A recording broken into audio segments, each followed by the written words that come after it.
বাকচ পাঠক আৰু মৰেল পুলিচিঙৰ যিটো ঘটনা সেই ঘটনাটোৰ ওপৰত মই বহুত খবৰ লোৱা নাই, কিন্তু কোনেও কাকো অসমত অত্যাচাৰ কৰিব নালাগে, নিজে হাত দিব নালাগে কাৰোবাৰ। কিন্তু এইটো নহয় চুলি কেনেকে আহিব পাৰে সেইটো মই বুজি নাপাওঁ। গতিকে কিন্তু আহিছে নে নাই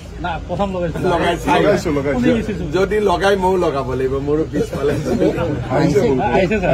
দেখা যাওক। গতিকে আৰু সঁচাই যদি লগালে চুলি আহে এইটো পুৰা নবেল বঁটা পাব, নবেল বঁটাৰ তলত নাপায়। গতিকে এই কথাবিলাক আমি লাহে লাহে কেনেকে কি হয় বস্তুটো দেখা পাই থাকো। কিন্তু চুলি যদি সঁচাই আহে এইটো অসমৰ কাৰণে এটা বহুত ডাঙৰ কৃতিত্ব হ'ব। ডাইৰেক্ট আৰক্ষীয়েও ল'ব, চুলি আহিব বুলি ক'লেতো মন্ত্ৰীয়েও ল'ব, কোনে নোলোৱাকৈ চুলি আহিব বুলি ক'লেতো ময়ো লৈ ল'ম। গতিকে খবৰ ল'ব লাগিব আহিলে। আহক নাহক অন্যায়টো নহ'লে হ'ল। আহিছে নে নাই? ঠিক আছে, কালি দেখা যাওক।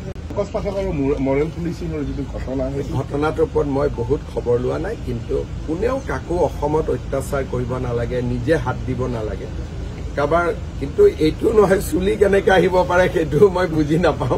গতিকে কিন্তু আহিছে নে নাই যদি লগাই ময়ো লগাব লাগিব, মোৰো পিছফালে দেখা যাওক। গতিকে আৰু সঁচাই যদি লগালে চুলি আহে এইটো পুৰা নবেল বঁটা পাব, নবেল বঁটাৰ তলত নাপায়। গতিকে এই কথাবিলাক আমি লাহে লাহে কেনেকে কি হয় বস্তুটো দেখা পাই থাকো। কিন্তু চুলি যদি সঁচাই আহে এইটো অসমৰ কাৰণে এটা বহুত ডাঙৰ কৃতিত্ব হ'ব।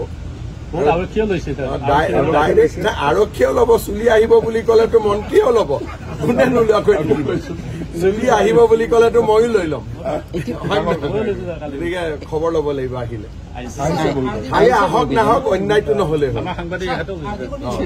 আহিছে নে নাই? ঠিক আছে, কালি দেখা যাওক।